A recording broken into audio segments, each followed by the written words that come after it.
새벽 묵상입니다. 따뜻한 봄 기운을 느낄 수 있습니다. 묵상, 1시간 기도, 성경 10장 읽기는 봄처럼 우리에게 힘을 주는 보약이 될 것입니다. 오늘 2020년 4월 3일 묵상입니다. 저들의 죄를 사하소서. 누가복음 23장 34절 35절. 예수님께서 십자가 위에서 7가지 말씀을 하셨습니다. 가상 7언이라고 합니다. 꼭 필요한 말씀이죠. 우리에게 아주 중요한 말씀입니다. 오늘부터 한 말씀씩 생각하면서 은혜 받겠습니다.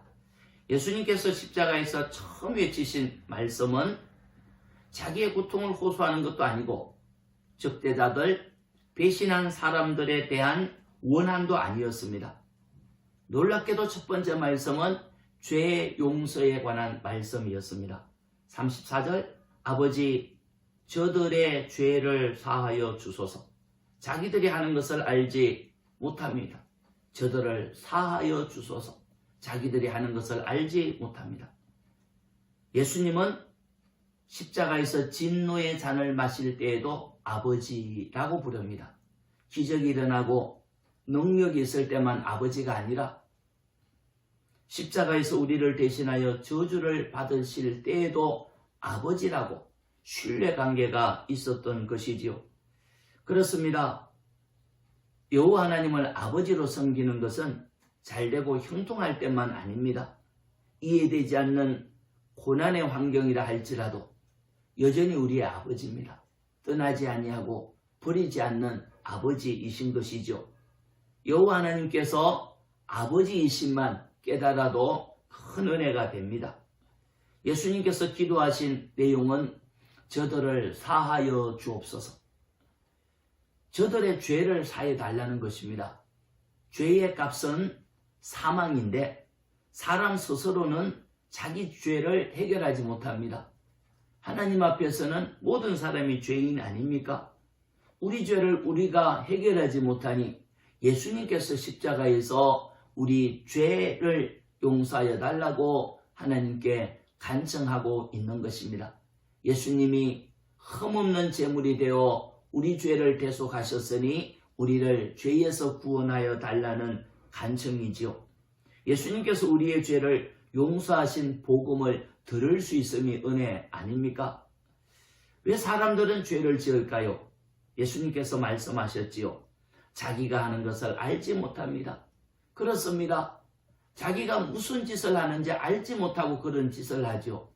하나님의 아들을 십자가에 못 박음이 얼마나 큰 죄인지, 예수님을 조롱하고 비웃고 배반함이 얼마나 하나님 앞에 큰 죄인지 깨닫지 못하기에, 알지 못하기에 그런 일을 한 것이지요. 어둠에 있으면 아무것도 보지 못하는 것처럼 복음의 빛이 들어오기 전에는 무지합니다. 무식합니다. 영적인 것, 진리에 관한 것은 전혀 모르지요. 그래서 죄를 짓다가 멸망하게 되지 않겠습니까? 예수님은 우리의 죄를 사하여 달라고 십자가에서 외쳤습니다. 죄 용서의 복음으로 자유함을 얻고 자기가 하는 일이 얼마나 큰 죄인지 알지 못하는 어두움에서 방황하는 사람들에게 이 복음을 전하는 은혜가 있기를 바랍니다. 기도드립니다. 예수님의 십자가에서 7마디 말씀, 한마디 한마디 말씀이 우리 가슴 속에 녹아있기를 원합니다. 저희가 알지 못하여 많은 죄를 짓고 하나님 아버지의 마음을 아프게 하였습니다. 우리의 죄를 용서하여 주시고 다시 죄 용서의 복음을 깨닫고 자유함을 얻고 이 복음 전하는 전사로 사용하여 주옵소서. 예수님의 이름으로 기도합니다. 아멘. 기도 제목입니다. 십자가에서 강구하신 죄 용서의 복음을 깨닫고 전하게 하소서. 두 번째, 기도 외에는 이런 유가 나갈 수 없다고 하셨는데 저희들이 기도의 종들이 되게 하여 주옵소서. 찬송은 279장 인내하신 구세주여.